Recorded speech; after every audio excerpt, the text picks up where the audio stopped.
Ulrich, European Democracy. We have who is the chair of iTaxi, an innovative entrepreneur and finally Ferdinand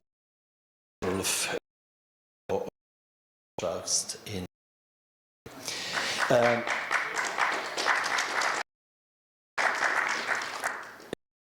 What we have planned to do, first I will entertain you for 5 minutes with introductory remarks, and then in the first phase, the first round, each of the panelists will have a 5-minute statements on the topic. I want to assure you are fairly differentiated. We'll try to make then some kind of conclusions after the first round. Then the second round will follow, and it is envisaged to be a kind of discussion between the panelists. And if I find something to coordinate, I will also interact with them. And the last 20 minutes are devoted to, the floor will be given to the audience so that you can ask, disagree, agree, support, or whatever. So the very brief remarks on two. First, democracy. We indeed are in a very strange situation these days. Let me say that on the one hand side, the so-called public intellectuals, even here at EFNI, are frightening us with all these kind of challenges, and I'm really afraid to attend further panels because it seems that really democracy is in a kind of ultimate state of dissolution. On the other hand, I'm involved in many academic studies on democracy. Let me say that there are problems, there are challenges, but it seems that it is another of the waves of crisis of democracy that we could probably easily take care of. So let's work studies on democracy. First of all, I guess one message that one can convey from studies all over Europe about democracy is that Schumpeterian version of democracy, minimalist procedural democracy, is over. The citizens of Europe are asking about all outputs of democracy. They are looking forward to hear what about inequalities, how to protect citizens from poverty, exclusion, etc., etc. However, on the other hand, if you look at the fundamentals, the liberal package is always there. That is to say, Europeans are in favor of liberal elements of democracy, even if the additional requirements currently are related to the output. Now, the problem with democracy, of course, and the things that we could offer to help democracy, the liberal version in particular, is precisely because it is so strongly tangled with this version of capitalism, which causes a lot of trouble around the world. Democracy is blended. Narrative is that democracy has lost to the greedy forces. I agree with that. Among this is a very common idea. The issue that also is worth mentioning is that we have a new type of the populism of the 30 decades ago was radical, but not that widespread. Today we have a widespread populism. This widespread, frustrated, seemingly empowered of the middle threatened from two sides. One, from the greedy cosmopolitan elites that are accountable, and second, trouble-minded aliens, counting them in everyday life.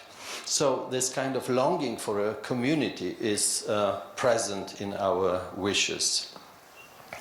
And the other thing that probably is worth emphasizing, especially if you happen to be in Poland or other countries these days, that we are, probably this could also be part of our discussion later on, faced with new powerful authoritarian states, which are now a kind of realistic alternative for mushrooming new states and new industrializing and developing countries. And secondly, these new authoritarian regimes, also the ones that are returning back from some kind of unconsolidated or consolidated democracies, are that these new authoritarians differ. There is no more a coup d'etat that happens all of a sudden, tanks on the streets, but it happens step by step. It happens in a kind of salami tactics that you cannot even recognize when it really ceased to be a democracy. Erdogan's Turkey, Hungary of Orban, and let's hope not Poland of Kaczynski might be the examples of such a tactics that is facilitated by something that is present also in qualitative democracies, namely this executive dominance that, you know, puts a fundamental question forward whether this division of labor between three separation of powers is indeed necessary. Okay, let me stop with this introductory remarks. I have some further questions to our panelists, and probably we could start, because I know a little bit what our panelists are going to say in the first round.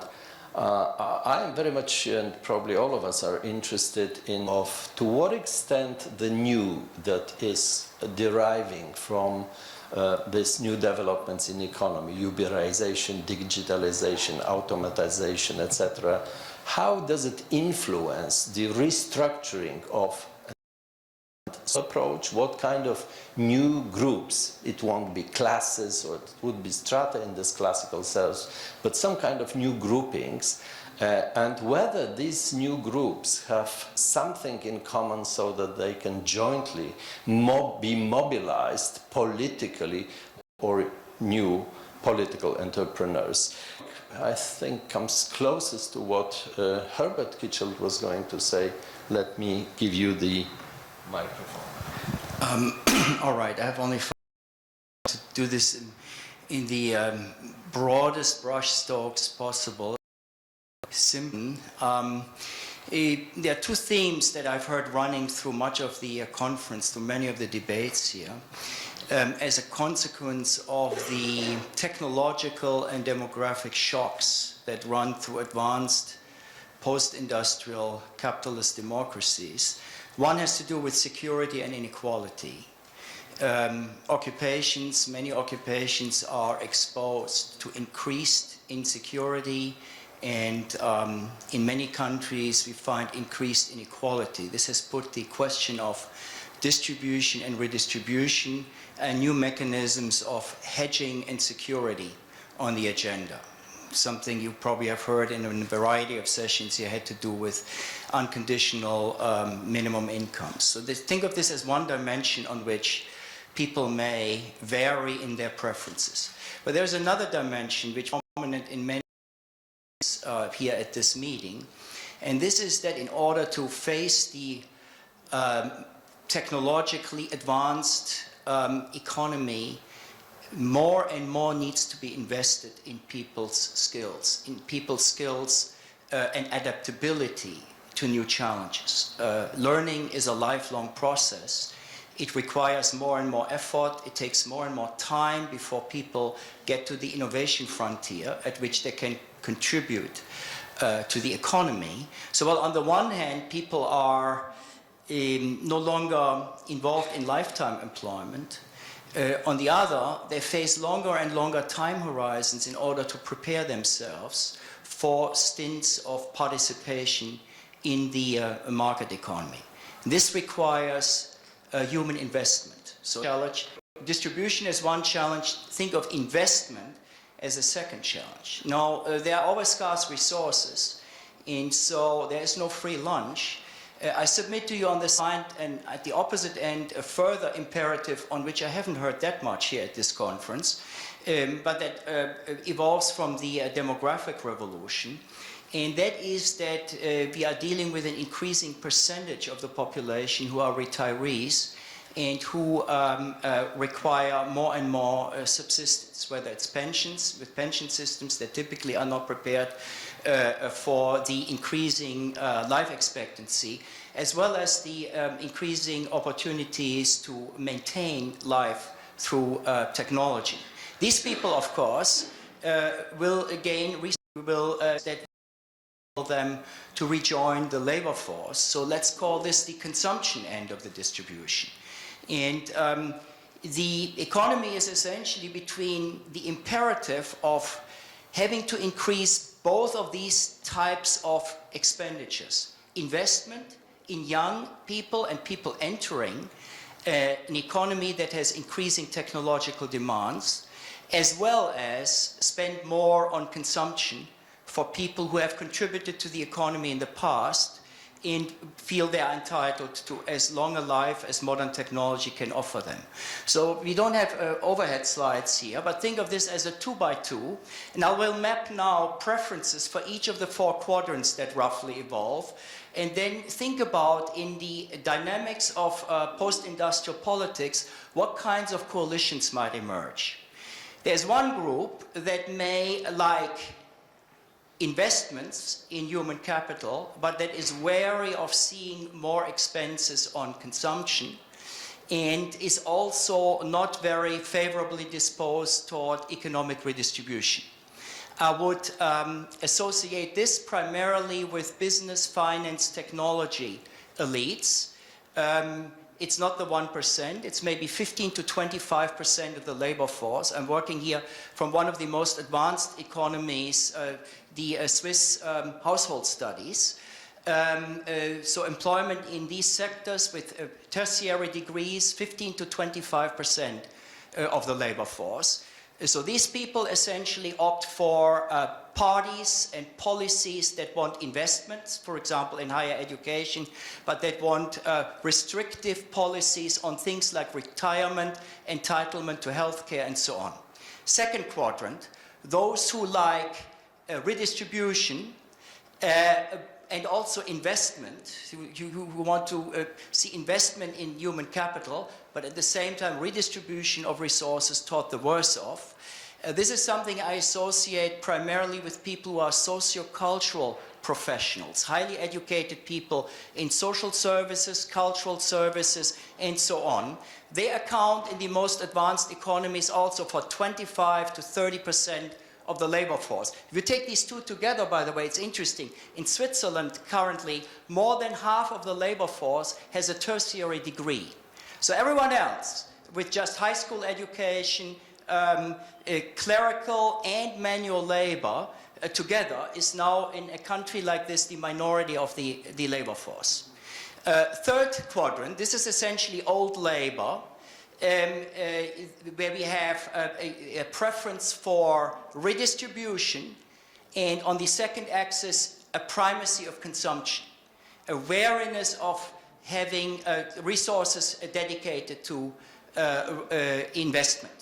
And finally, this is so 30 to 40% of the labor force. And finally, as a residual force, however, if you go to countries like Greece, it's much bigger, 30 to 40% of the labor force.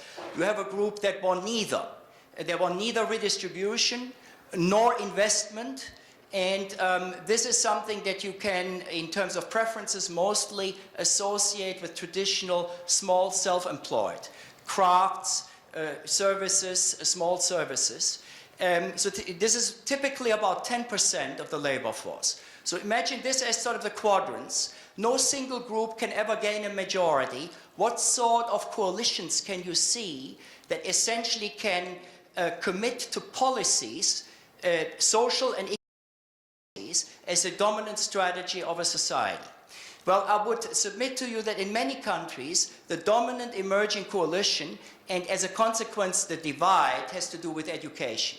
You have a divide between those highly educated and low educated, and that means you have a coalition emerging of the business, finance, technology elites with the sociocultural professionals. If you want to personalize this, this is New Labour of Blair, this is Hillary Clinton in the United States. These are people who realize that a modern economy requires a lot of investment in human capital, but who at the same time are quite wary to commit resources to redistribution, especially if this redistribution involves consumptive support for consumptive purposes.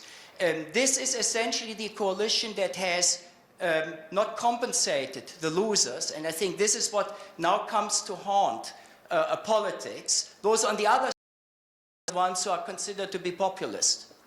And so you see on the opposite side of this a potential coalition of those who want consumption with redistribution, or those who want neither.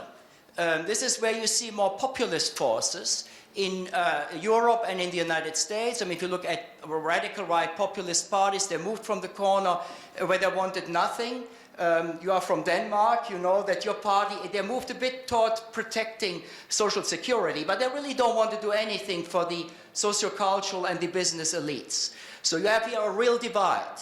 You can also think of another potential vertical alignment between sociocultural professionals and the less educated labor force, working class clerical. I would associate this with the traditional Scandinavian social democrats. And so the Swedes have walked sort of a fine line with the social democrats moving back and forth between a coalition with business or a coalition with the labor unions as the organizational reference point for the old, less skilled, clerical and manual working class. Let me keep it to that. Time is already exhausted. You can play with this model, and let's see how this relates to anything else we're discussing. Okay, this was a generous Central European 5 minutes. Now, I think Ulrike, I find that maybe you would like to now present your...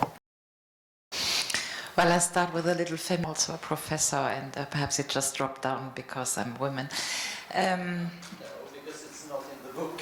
Well, I think I would like to take this from a very different angle. And if we see Uberization as a title here, then the first thing was astonishing that if we have classical marks like Kellogg's or Coca, who needed basically 100 years to go into the collective mindset, that Uber did it in 2 years. Yeah? And everybody knows what is Uber. By the way, there's a nice reaction to it that the first time you had European workers demonstrating, the taxi drivers, commonly in the streets to basically go against Uber, sort of a couple of months ago. But what is in here is basically reflecting the digital divide, which is atomization of society at its best. Everybody's on its own, and you rent your skin. And basically renting your skin are models of engaging in a market which are basically sort of 300 years back at best, when we had still feudal societies and where people needed to rent their skin. And not only they rent because we hadn't regulated markets. So not only this, but then basically we are also decharging the entrepreneurs for running the business risk, which is that if you only work when you are ordered, then there's basically the risk of whether you are ordered or not on your person and not on the company, which normally should share the risk of having a good business and having higher times and lower times. So this is my argument that we, I think, need to reconsider with the digitalization and the 4.0 economy, totally our understanding of market, and it has been mentioned, perhaps concepts which are growing in society, which is basic income or so, could be a solution. And by the way, these are not leftist arguments. In Germany, you have a couple of CEOs of former CDU, Biedenkopf, who is defending social income, basic income concepts, and perhaps we should think of them. The second short point I'd like to make is, and it goes in the same token, that what gives us the digital society, and there were a lot of talk about education, the thing here is that education haven't become better. Education of lower classes has become worse. We have less skilled middle classes, and we have absolutely less skilled lower classes today in society, and we are not spending much on education of these classes. And if we spend money, then we spend on training, but not on real education in the sense of education, because formation is not education. Education is basically the capacity to think creatively and to think critically, but formation is still a different thing. And what we do in processes like Bologna and so is basically we are dropping out large percentages of people out of education processes, and we perhaps try to train them to make them useful, but this is another discussion. But what is going on here is basically that the digital divide will, and you said it in a way, will need to make us think about what is our definition of labor. And I think this is the real task of what we should do as a society. Because, say, 40 years ago, in the Fordian sense, we said that labor is basically Monday through Friday, 8 hours, and it's morning and, 9 to 5 sort of style. And that was the Fordist or Taylorist models of society. And there's a real thing here, sort of, do we need to work that much? The second question is, do we need all the products we produce? Or are we perhaps destroying basically Mother Earth with the products we produce just because we need the labor and to make people occupy? But if this is so, can we occupy people differently? Or is there much labor out there which we should do but which we do not want to pay for, which is taking care of people, the elderly, the youth, and so on and so forth? So I think with the digital, if there's an Uberization momentum here, what it should make us think is really the definition of labor and a postmodern definition of labor which came in the 20th century. And I think this ought to break up societies, because if people have no use in society, this is what is fueling populism. Obviously, populism, I need to say this, in sociological strata, is the highest coefficient if you are on a populist voting scheme, be that Denmark or the True Finns or UKIP or whatever. The statistically most important coefficient is being unskilled and untrained. The second highest coefficient is male. So it's basically, if you are unskilled, you are a man, and then you are elderly, you have a high chance to be in the populist voting strata. So there is also a feminist argument to make about what we are doing in deconstructing patriarchat, or the second wave of patriarchat, after women voting rights in 1914. I just make this argument for the little sort of anecdote here on the panel. But if you read feminist books, they make an argument out the point that we did voting women's right in 1914, and the male reaction was militarization, fascism, and nationalism. So I do not want to make too much bigger of an analogy here, but what happens if we are deconstructing man, sort of the image of the man at the beginning of the 21st century? What you see in real politics now is what militarization, populism, and renationalization. I think there's something to look for, but I know I'm weak on the panel to defend this argument. Maybe we can move to Stefan Batores, practitioner of Uberization. Is this one on? Yeah, please. Yeah, sure. Okay. Well, I was quite surprised when I got the invitation for the panel here, as I'm probably the dumbest person, not only in the panel, but also in this building. I've been told that a few times that I've picked up a fight with the best founded company in the world, and I'm either crazy or dumb. But speaking of Uberization, I believe it's not about so-called Uberization or sharing economy or even demand economy. I think it all comes down to how technology is changing our lives and the speed of that change. Mark Anderson, founder of Netscape, once said that software is eating the world. And I've been looking at changes in different industries. Obviously, taxi industry is the one that I'm most involved with. And I can see that firsthand, speaking with hundreds, even thousands of drivers, literally meeting with them day by day, week by week.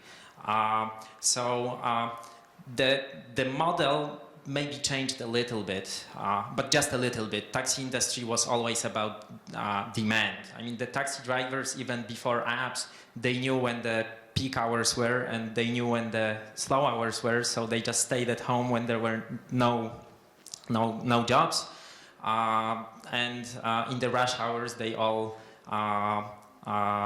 went after catching rides. So it's been always a demand-driven business.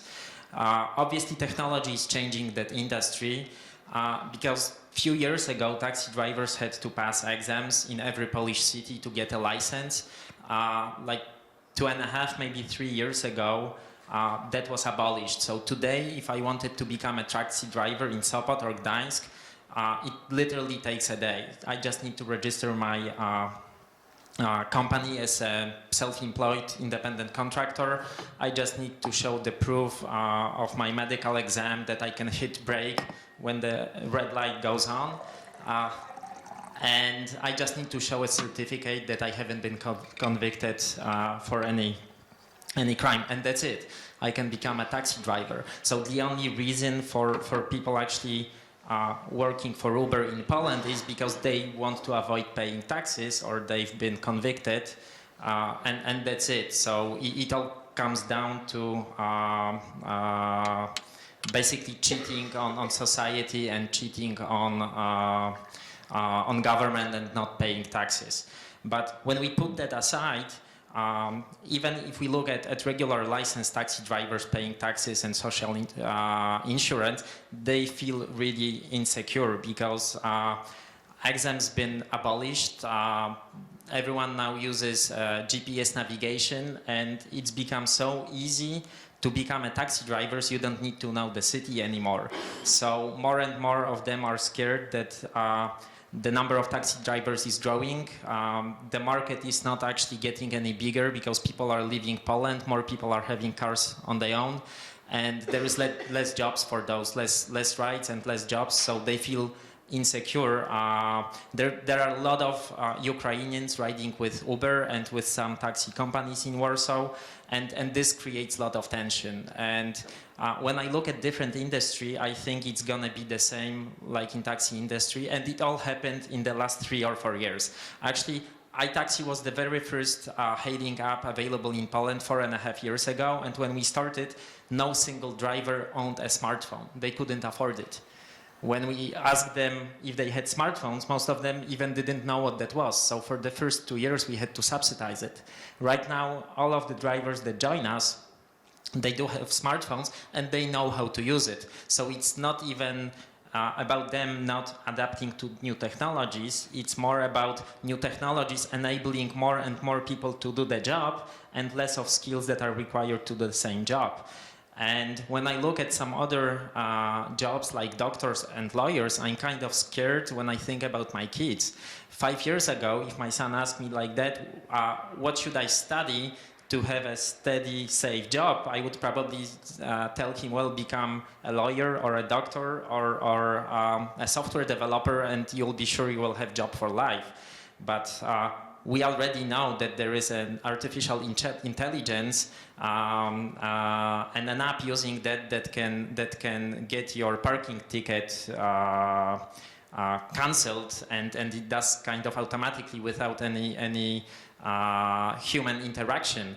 Dr. Watson is actually diagnosing cancer much better than doctors are. So I think it all comes down to how software is eating the world and how technology is changing jobs literally everywhere, even the ones which were considered to be pretty safe, that required creativity. So I'm not really sure what's gonna be left in the next 20 or 30 years. Thank you. Maybe now we move to Ferdinand with his view as a CEO of Coders Trust. Yeah, thank you very much. So I personally think it's pretty magical that with just one click of a button, I can get a taxi out to the airport. And so I suppose everyone know Uber, and how many in here have ever used a Uber or an iTaxi? Okay, and I think it even more radical that there's an app. So if I'm a poor entrepreneur from Denmark and I like to invest in my company instead of paying a lot of money to a hotel, then I can find a room on Airbnb where it can be done a lot cheaper in a much more local way. So just out of curiosity, how many in here have ever used an Airbnb? So a significant amount. So for the last 2 days, this forum has been discussing the need for developers, coders, big analysts. And the thing is, exactly as there's an app for taxi drivers and there's an app for hotel rooms, there's an app for workers. It's called Upworker.com or Upwork.com, Freelancer.com, Fiverr.com. And with one click of a button, you can get access to more than 20 million people working online. at any given time, there are 2 million people bidding on a job. So if you took your iPhone and then uploaded a job or a project within data analysis, it would take you less than 20 seconds to get a qualified person from Ukraine or from anywhere in the world that could help you. So think about that. There's 20 million registered freelancers. Right now in Poland, there are 200,000 software developers. So it's not like right now there are more than 5 million companies using these kind of workers. So it's like if this app gets to the same level as Uber, it will dramatically change the labor market. And so the critics, they're saying that, well, this, all this is pretty much the Wild Wild West, and it's an unregulated bunch of sweatshops, and it's a race to the bottom, and everything is just very, very dark. And then on the other hand, you have the optimists, and they're saying that this is more or less a promised land where everyone is rewarded for their output, regardless of location, gender, etc., etc. And at least my point, or my view, is that we should use this huge opportunity in order to fix some of the fundamental problems in society today. Problems that the current democratic society is not able to do. To bring development to urban area, to bring jobs to fix youth unemployability, to bring jobs to disabled people, etc., etc., etc. But I think one of the biggest opportunity is that this is a digital labor market which is independent of a location. So normally we've had democracy which was rooted in a state which had kind of a territorial defined area. But here there's an actual opportunity if we can get taxation to work, and that's actually the core of it, because the problem with Uber is that they actually don't really give a shit about taxes. But the thing is that if it was possible to make taxation work, then it would be possible to invest in the education no matter where you are in the world. No matter if you're in the center of Warsaw and you're in the urban areas. Plus, it would be possible to develop insurance products so that there would be social security for everyone. So from my point of view, this is a huge opportunity, and it could really fix some of the fundamental problems, and it could help a lot of people, especially the people in the urban areas that are currently disconnected from the elites in the city, and it could provide job opportunities and a real future for them so they don't feel that they're disconnected from what is happening with the elite in the inner cities. Okay, and the final word of the first round goes to Hubert. Thank you. So I'd like to re-emphasize the point made by the last two presenters concerning the definition of Uberization. It is often assumed that this is principally about low-skilled or semi-skilled jobs being offered locally. But that's not all there is to it. The ongoing economic transformation is not only about automation, and it's not only about the guy who signs up to drive for Uber in his hometown.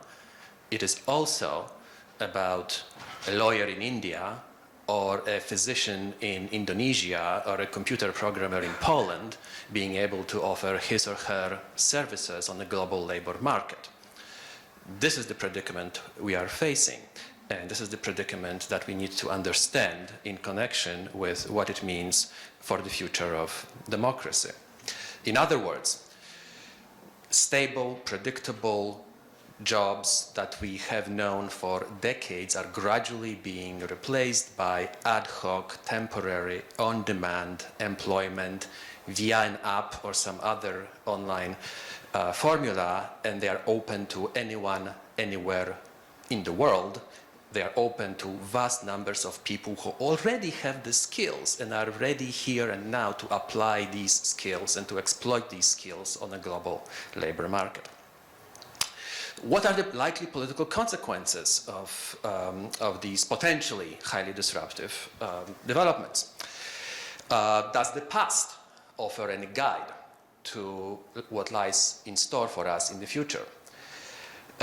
After all, it is worth remembering that both democracy and capitalism, as we know them today in the West, were products of the last great era of economic disruption, namely the era of industrialization.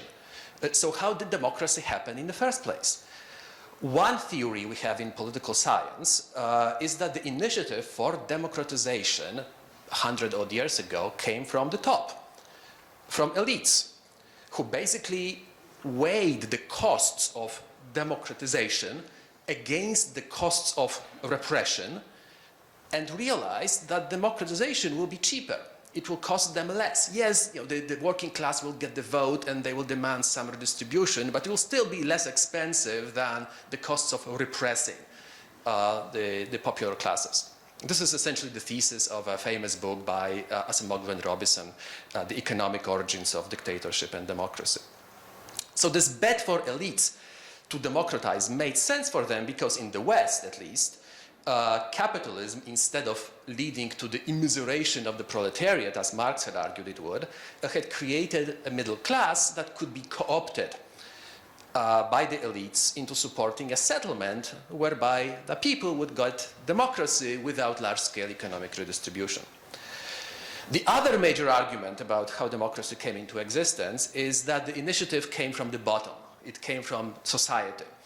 From the working class, essentially, which, because it was concentrated in factories and densely packed industrial towns, could gradually organize itself into labor unions and later into political parties and credibly threaten revolution.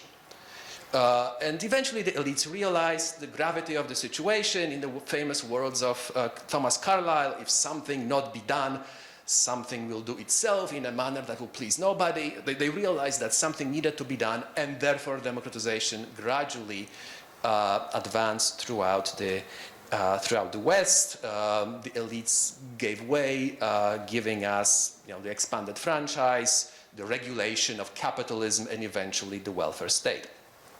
If we apply these lessons to the future, what can we learn from them? Well, if we apply Acemoglu and Robinson's approach, I think one could make the argument that technological change combined with globalization is simultaneously increasing inequality, potentially, at least within societies, leading to greater demands for redistributive policies from the bulk of the population, which is increasing the costs of democracy for elites. Right? So democracy is becoming more costly for elites. At the same time, arguably, the costs of repression are going down, again, thanks to technology. Right? You no longer need to employ thousands and thousands of secret agents to listen in on people's telephone conversations. We now have software that can identify the troublemakers. This is also a consequence of technological change. So if we apply this approach, arguably the future of democracy looks bleak. What about the other side of the story? What about the masses? In the 19th century, urbanization and industrialization empowered the working class and enabled it to organize itself for political force. All right, what groups or what social forces are likely to be empowered by the current wave of technological change? Will digital communications technology, smartphones, social media, and so on, will have the same kind of empowering effect, and for whom? Will it make it possible for the bulk of the population or some segments of the population to demand a better deal and get it? It all depends, essentially, on what gets placed on the agenda, what demands are made, whether these demands are followed through with concerted political action, whether these demands are realistic. I mean, remember, the old left, a century ago, at least had a clear agenda. At least they knew what they wanted. They wanted to nationalize the means of production. Now, in the West, they didn't get it, but we got democracy and the welfare state instead, right? So there was a consequence to those politics. What's on the agenda today? Well, populists are talking about building walls to insulate national communities from the consequences of globalization, but this approach is highly unlikely to generate sustainable prosperity in the future. Some social reformers and business interests are talking about universal basic income. This can be part of a solution, but it cannot be the whole story. So what's in the future? Well, there's an old saying in political science that all politics is coalition politics. The key will lie in the question of who will ally with whom in support of what policies, who will articulate what agenda and what interests or what coalitions of interests will press these agendas to a successful conclusion. This still very much lies in the future. Thank you. Thank you very much. So we are after the first round of statements, and now probably I will ask the panelists if they have, if they want to react to each other's statements or want to comment or ask a qualifying question. Yes. First, I agree with much which has been said. The last report of the European Parliament is basically featuring that by 2030 we will lose 43% of all workplaces. All the middle classes, which are basically whatever doctors or in the industry plants or so, 43%. There's nearly half of society which will not be in what we call ordinary job, which is still on, you know, social fees and so on and so forth. So the real question is, what will this do to society if so many people feel useless? Yeah.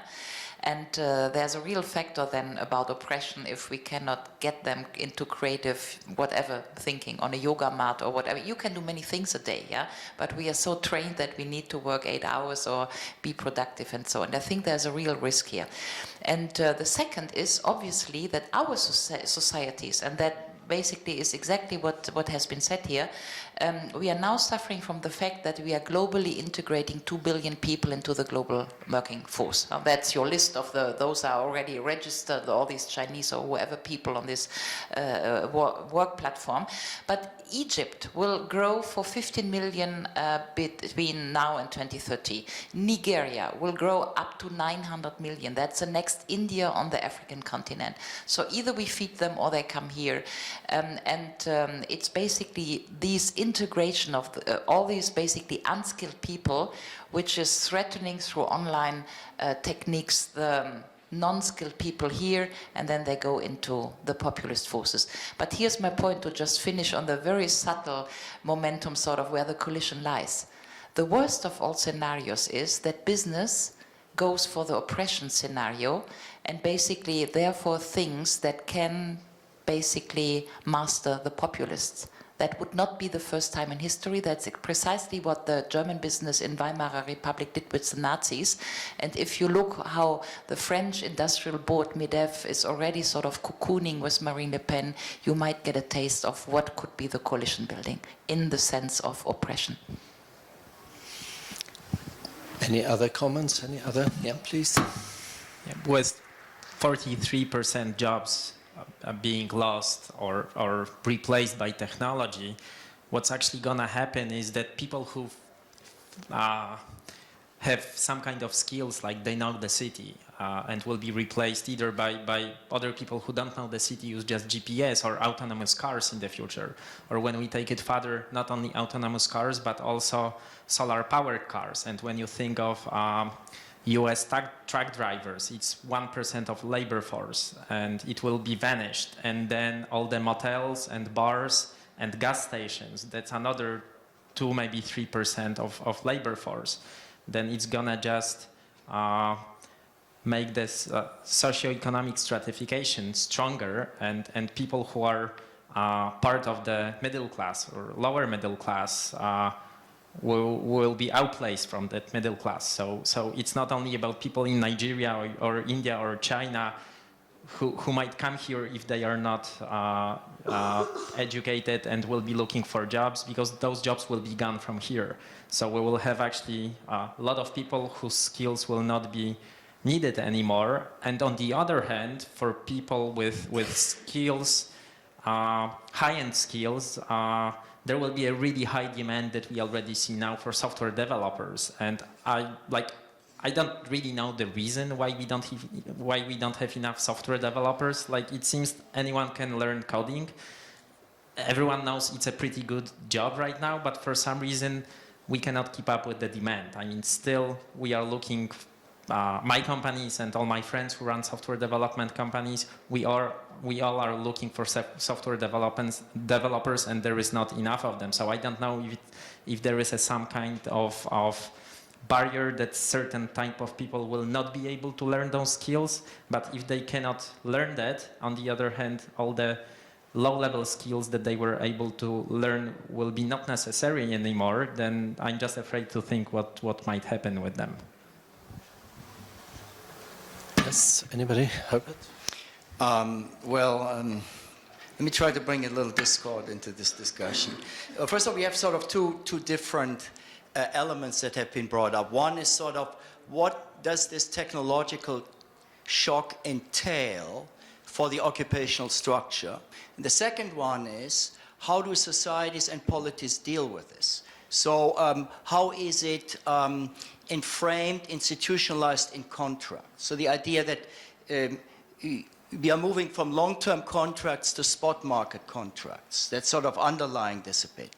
Let me give you sort of here a counterpoint, which also derives from an experience I had yesterday in one of the panels, where a CEO said, yes, they are investing a great deal in their labor force and long-term investments, and it's very important to court educated people in order to enable them to work as teams.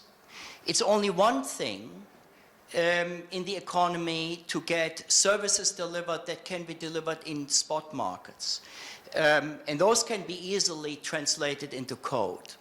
But what remains often are a lot of processes that require relational human skills.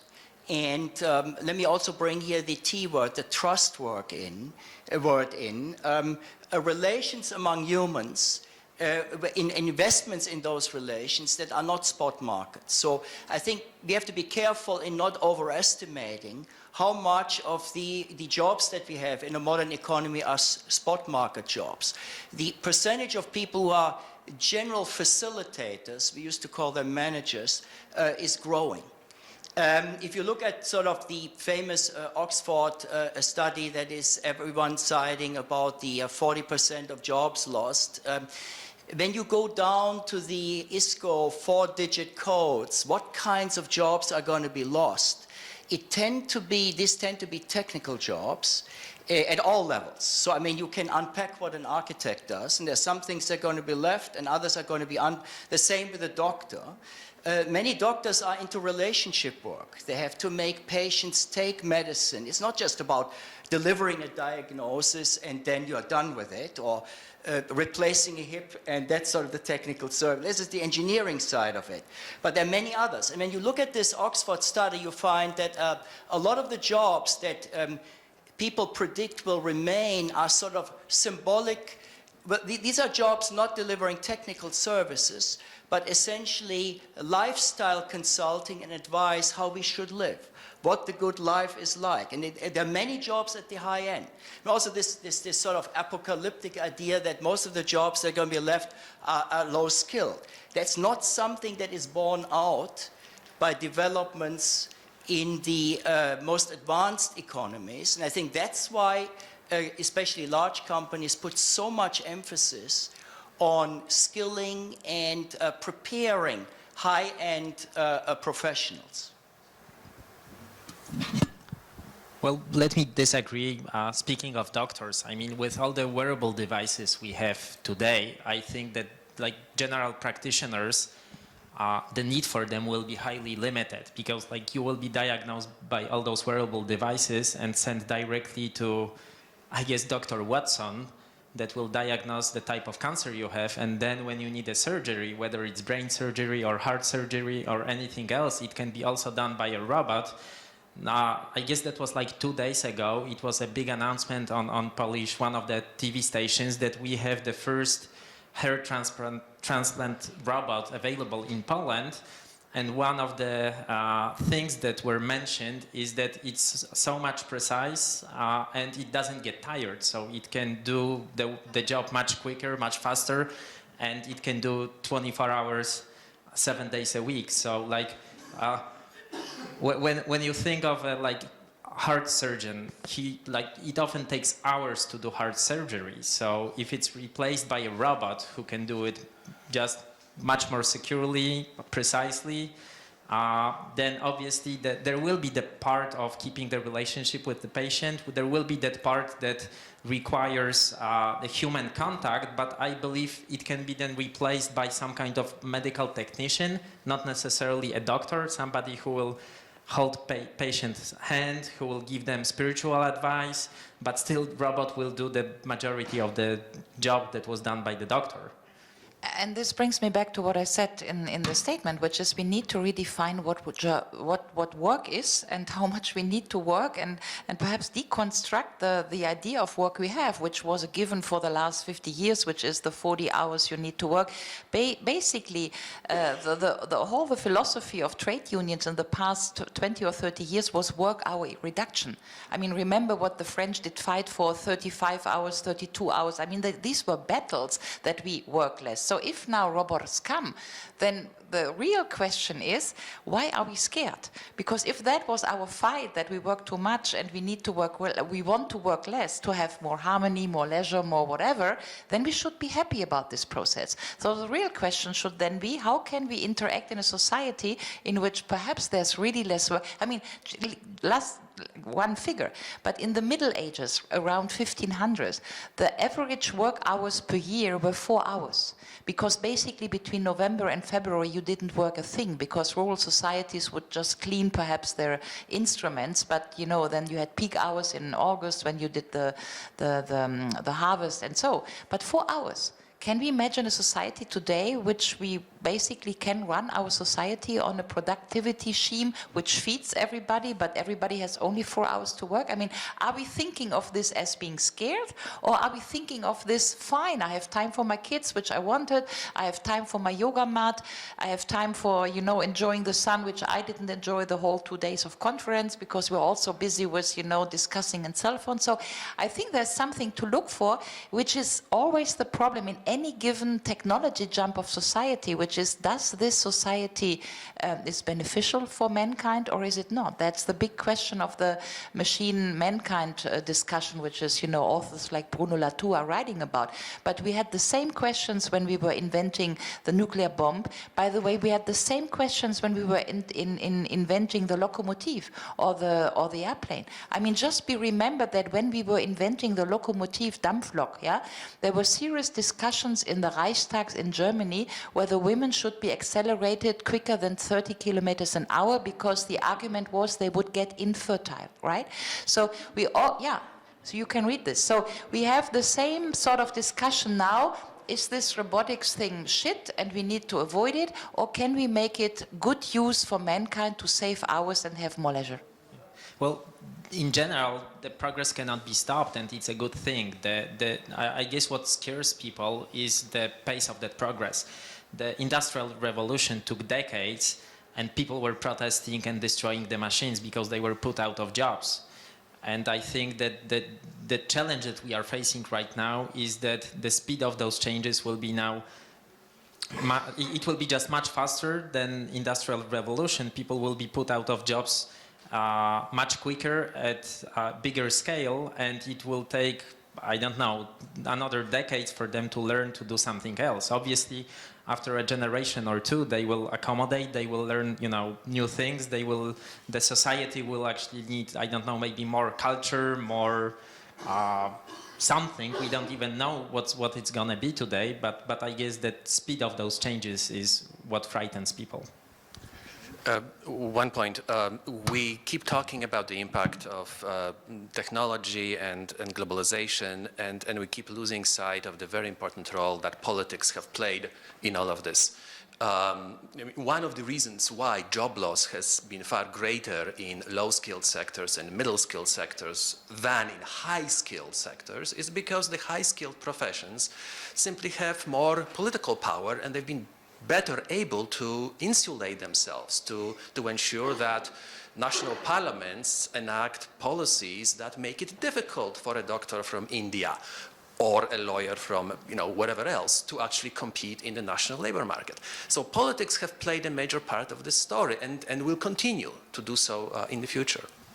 Okay, so if I may at this point, because the organizers are urging moderators then to submit some kind of universal wisdoms out of the panel, so it's real tough. Let me try to sort of encourage you to answer the following. One is in many of your interventions, so here is, there is a problem. What is to be done is a question. Is this situation explosive in political terms is another one. And of course, let me go one step further.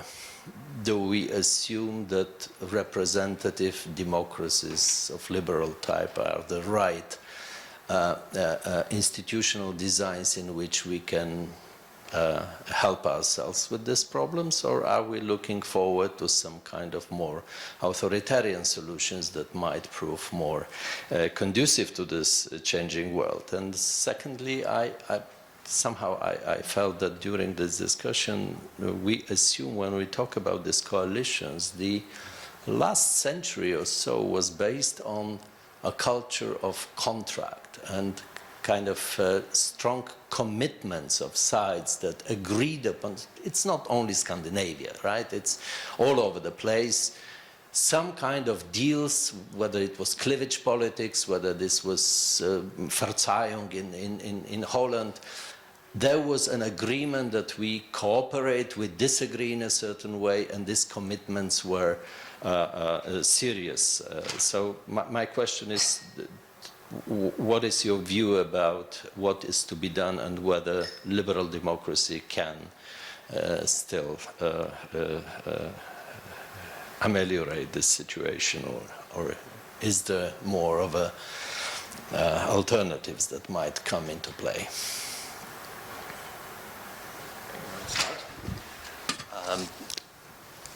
I think one part of the problem and hopefully part of the solution lies with political parties.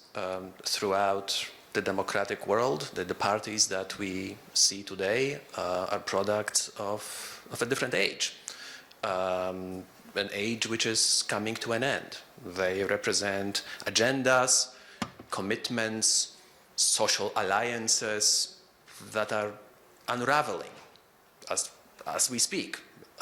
Due to all of the technological and other kinds of changes which are unfolding. Now, this doesn't mean that democracy itself is no longer able to cope with these problems. It simply means that new alliances will need to be made, new agendas will need to be articulated that are more appropriate, that are more in tune with the social divisions, social tensions which will lie in store in the future. Can I add something? I think we are also mistaken in having basically let go the definition of what democracy is into basically a majoritarian vote once upon a time every 4 years, and then we think that this is democracy. Yeah? If you read ancient books about, Rosan Vallon, Society of Equals, and so, you learn that democracy after French and American Revolution was agoras, was local towns, was little republics, and so, always regional, never plebiscitarian. The majority of the street is no democracy. You can read this with Aristoteles, who has, by the way, a very sort of blink definition of what democracy is, which is not only majoritarian vote and let alone the majority of the street, right? Because the mob killed Socrates, yeah? So we basically lured ourselves in the past, say, 20 years into a very formal understanding what democracy is, and that democracy is election, and they occur every 4 years, and now we are astonished that at least in Germany, 78% of Hartz IV recipients do no longer believe in elections because they have learned they can vote what they vote. Politics doesn't change, and this is Colin Crouch. Huh? You can always vote. You can always vote, but you have no choice. Huh? So, and as long as our elites say that the system of formal voting system is a democracy, I think we are flawed, and we should go back to perhaps ancient forms of agoras and so on and so forth. And the vivid example for this is, for instance, Podemos. And what is a very interesting proposal of the Podemos party in Barcelona is to say, skip elections, but give every person 4 legislative proposals in a legislative period in which he can invest himself. So say you are a citizen of Barcelona and you are interested in, say, healthcare, then you pick 4 legislative proposals which are running through the town hall, and you get a sort of personal engagement in this legislative process. You pick 4, but you are out of voting in all the other legislative proposals, say on energy, on whatever. So I think this is, I mean, if this is a conference about new ideas and new thinking, I think we should revisit our democracy sort of formal understanding, because if not, it feels a little bit like House of Cards. Democracy is so overrated. Yeah. Let me just reiterate that currently we are already 3 decades into deliberative democracy experiments all around the world. The consensus conferences, technological panels in Denmark, or planning cells in Germany, these are all these kind of initiatives. However, they are local, right? They cannot pass the kind of threshold of regional or state, even though technological panels in Denmark are run in the parliament. They are based on reaching consensus. So all these new forms and alternatives of democracy, there is a new huge project which is called Varieties of Democracies. We learn a lot that, well, there are models of democracies. By the way, this is an argument of all these new authoritarians who say, well, you know, I mean, who said this has to be a liberal democracy? There is populist, there is direct, there are all kinds of features of democracy that precisely we are now giving room to the voice of the people. So it's all very complicated. Herbert, were you going to? Did you raise your hand? No. Okay. It's not all very complicated, because the real sort of semantic shift is between legal and legitimate. And what we have created is, to a huge extent, legal settings, which, for instance, in the European Union is predominant, yeah. And because we call it legal, it's not necessarily legitimate. And that was the big crunch of the euro crisis, by the way, the banking crisis. And this is what, you know, in the ancient writing from Aristoteles, you have as the moral binding of law. There can be many laws which are legal but not morally binding, and then they are not legitimate. And that is also the difference between a sort of liberal democracy leader or somebody elected and a sort of authoritarian, because in our understanding of what authoritarian is, by definition, he is illegitimate. So he cannot be democratic, yeah?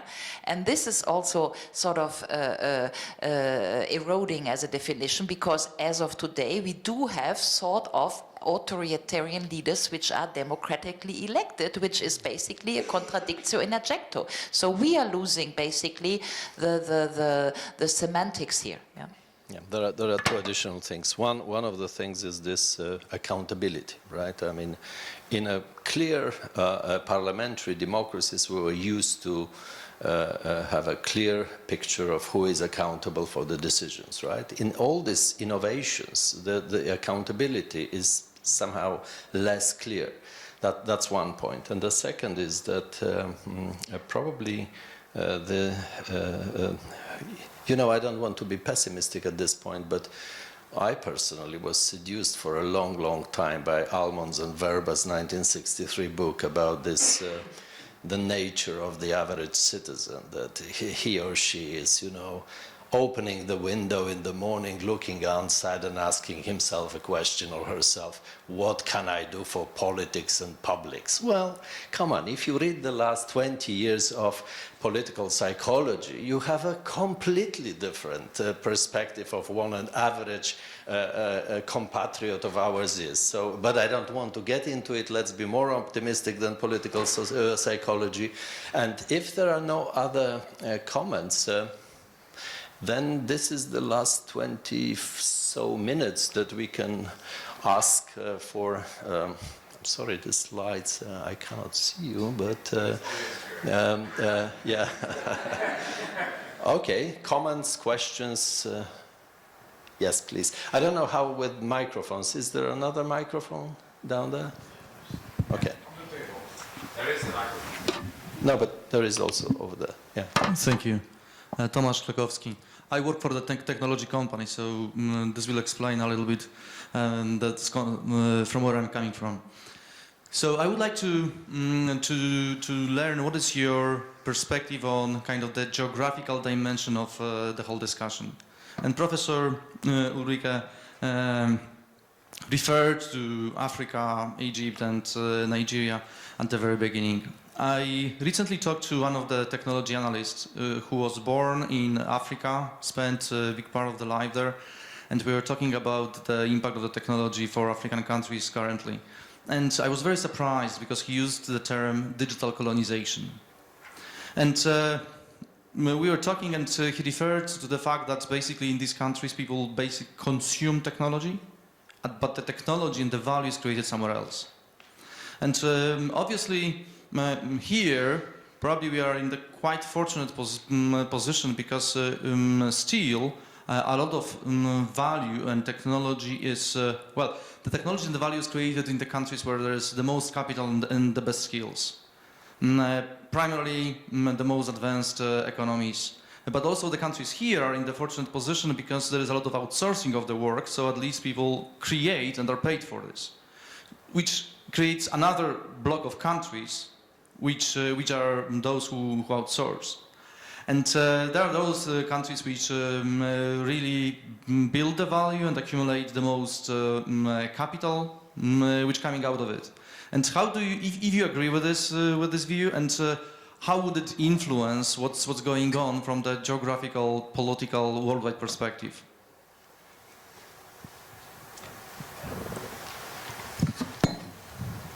Well, I personally think it's a big problem that the taxi drivers are subject to a marketplace being managed out of Silicon Valley. The same thing if I'm a host and my business relies on Airbnb, that they can sit in Silicon Valley and just shut me off and then I'm done.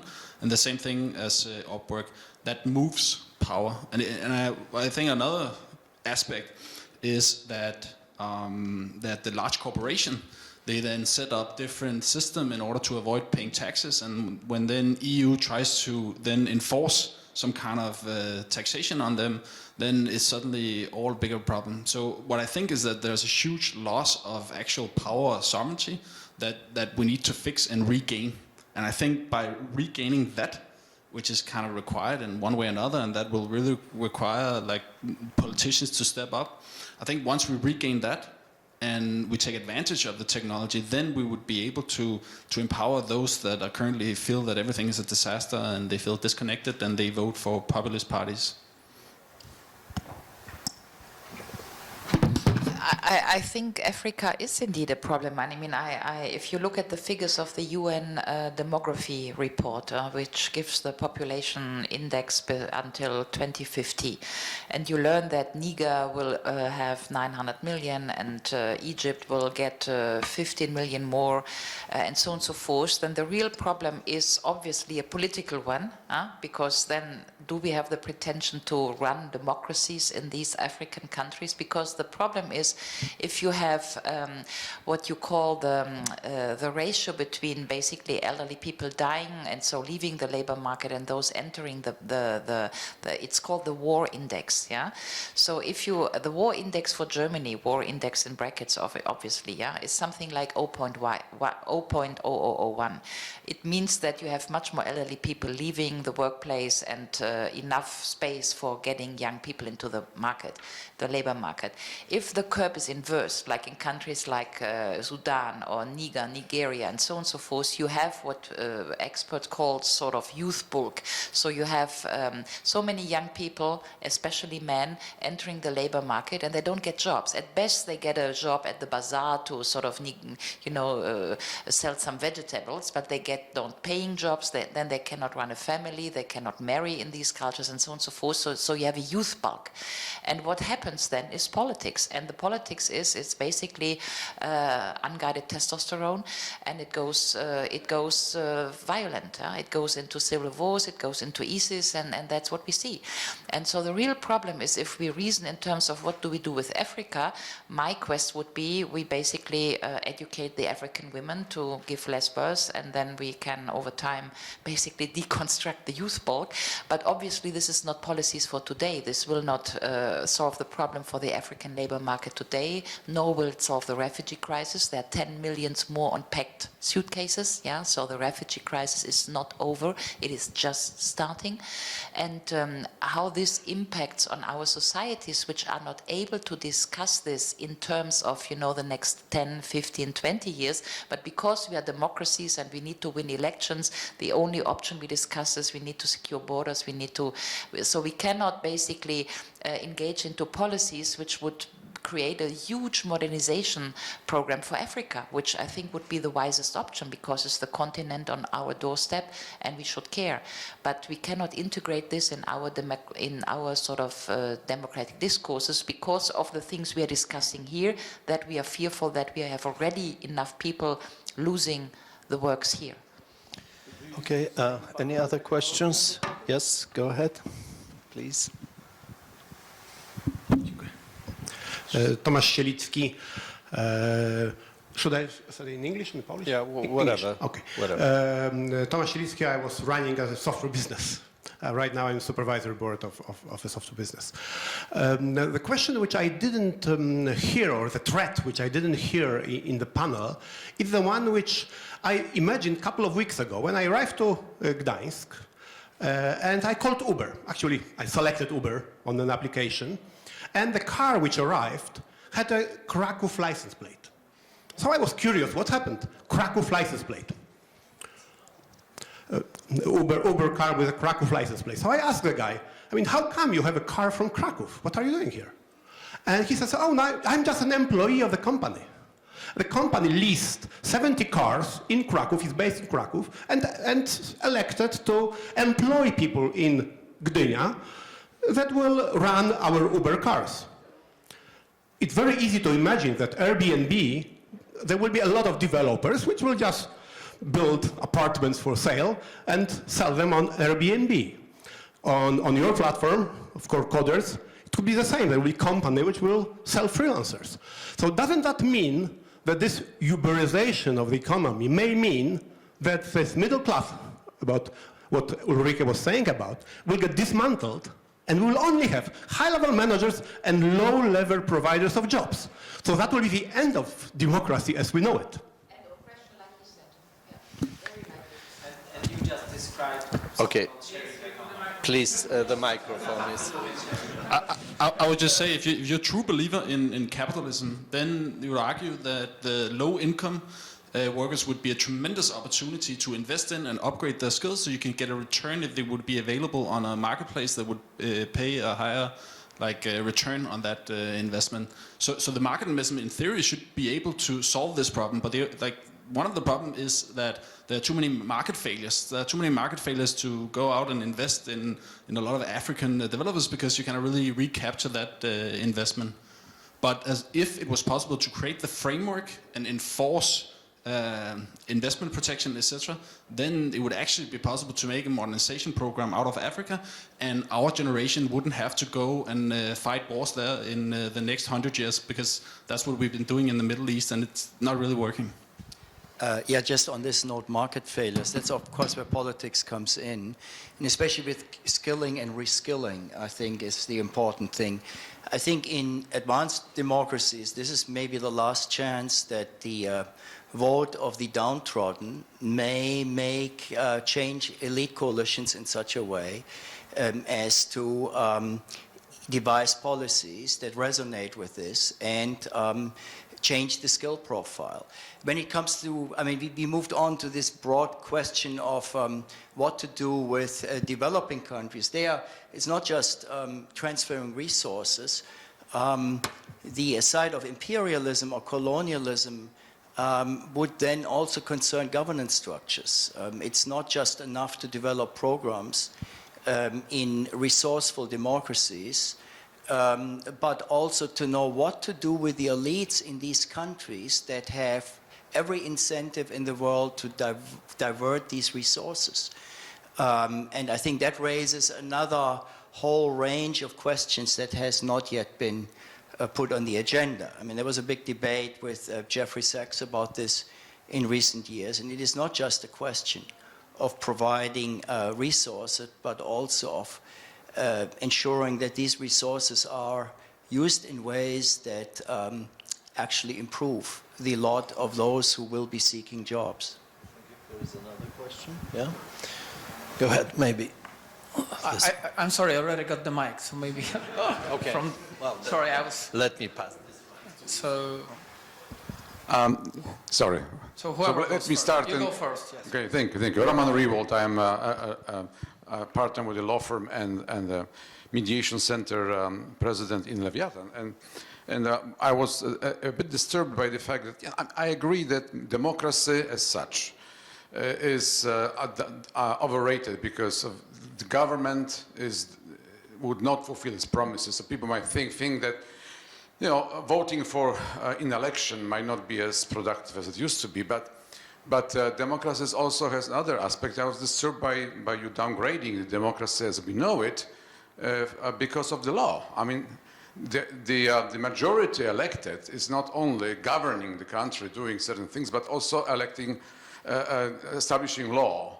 And sometimes those two things don't go together, but nevertheless, we need to have, for economy, some law. And the globalization of the economy creates the need for more common, more general law for the whole world.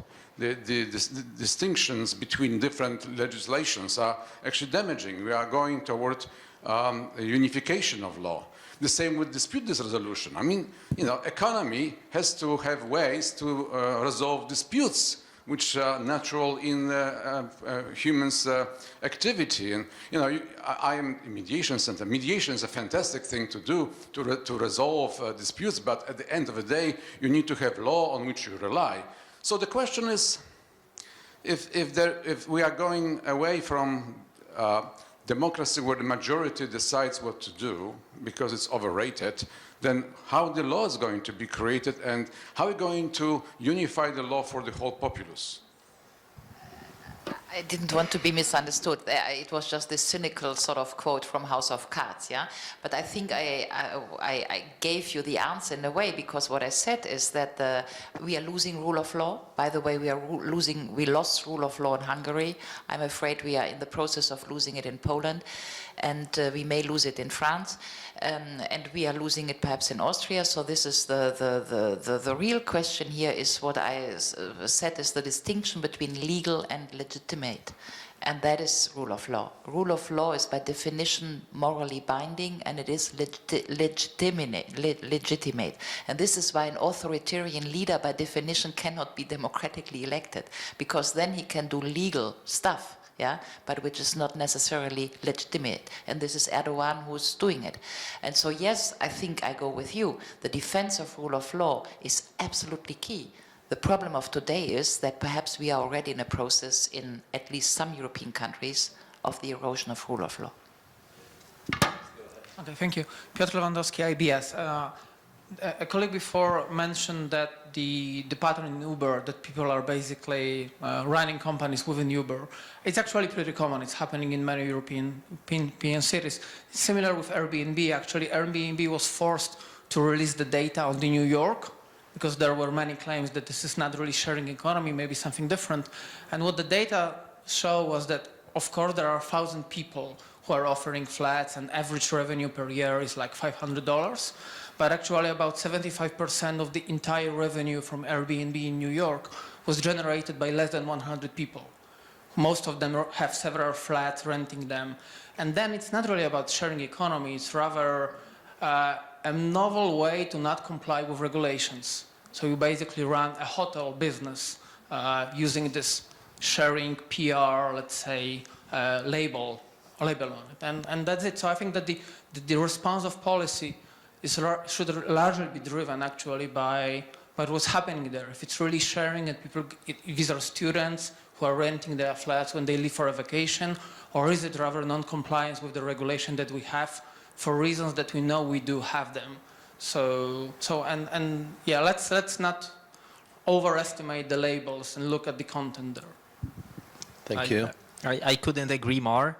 In fact, like the taxi drivers are discussing that if like the government in Poland doesn't facilitate how money flows through Uber and the double Dutch sandwich, and then how it gets back to drivers that are not registered and don't pay taxes, then over 100,000 Polish taxi drivers want to unregister their companies and stop paying taxes, so they can compete on the same basis. Because right now, there is unfair advantage that Uber has because, it just doesn't comply with local law.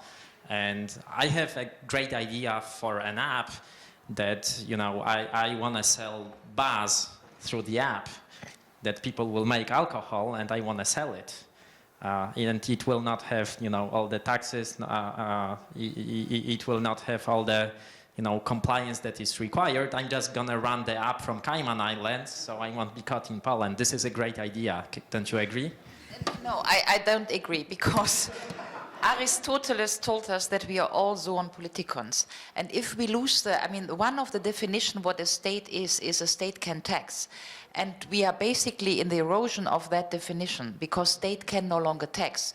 Panama lex, Juncker lex, whatever, Uber, Airbnb, your question is precisely this. We're losing the capacity of state can tax. If you want to have the sort of fanciest version of this, you go Google sea standing, and you have all the American billionaires who go on a yacht, basically between Hawaii and somewhere in the open sea, and then they do the business online and they don't pay American tax. So, the thing is, I'm interested in seeing this. There's a sort of curiosity. My only question is, what is then, in terms of political theory, the consequence? We invented the state with Thomas Hobbes because we said if we have no state, which means no rule of law, then we are basically one at the other's wolf.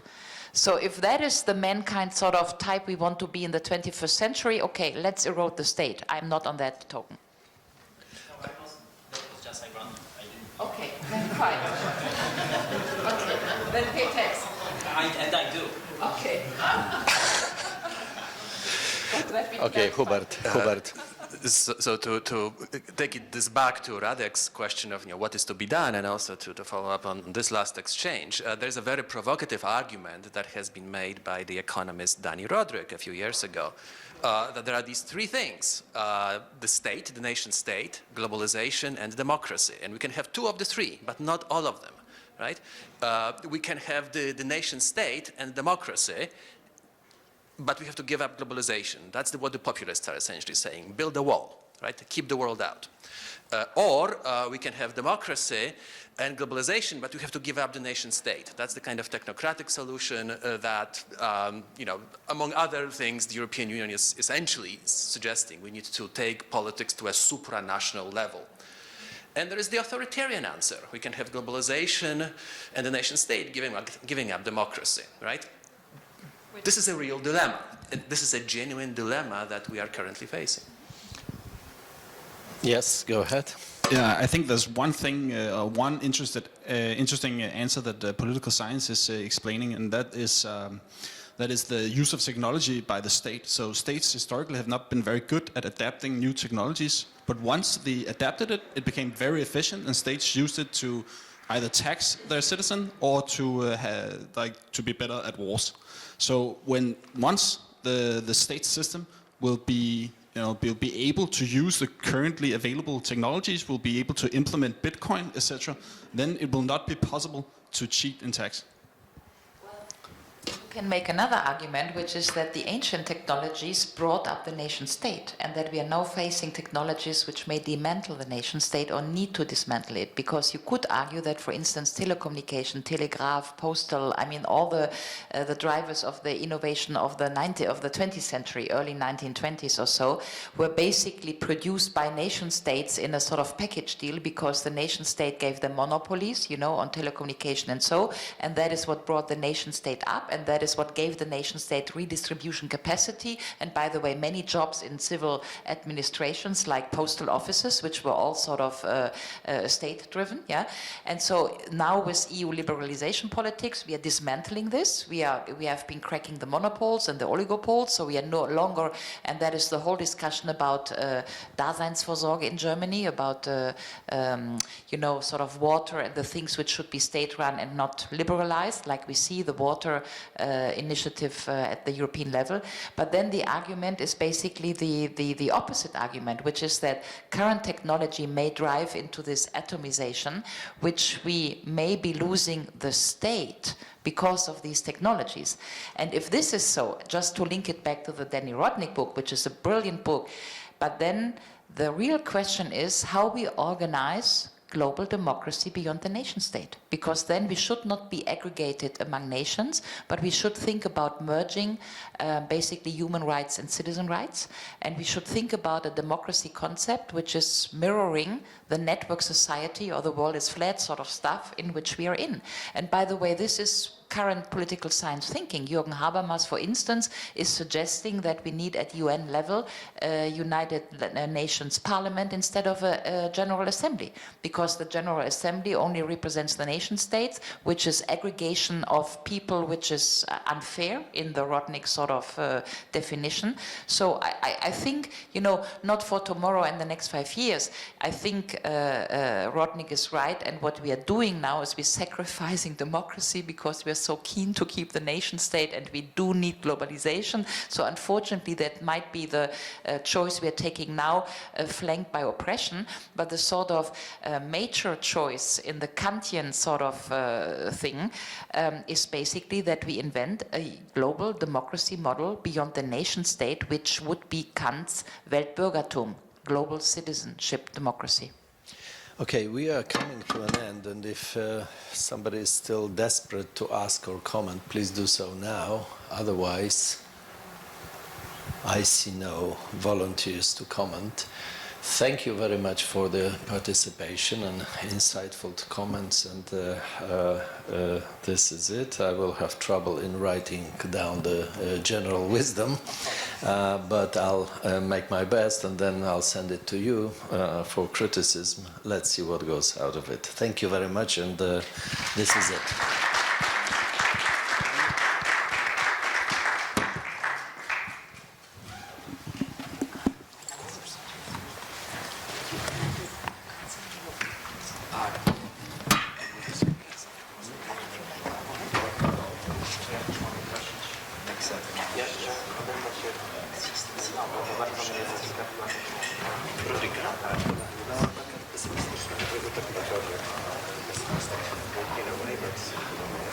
That's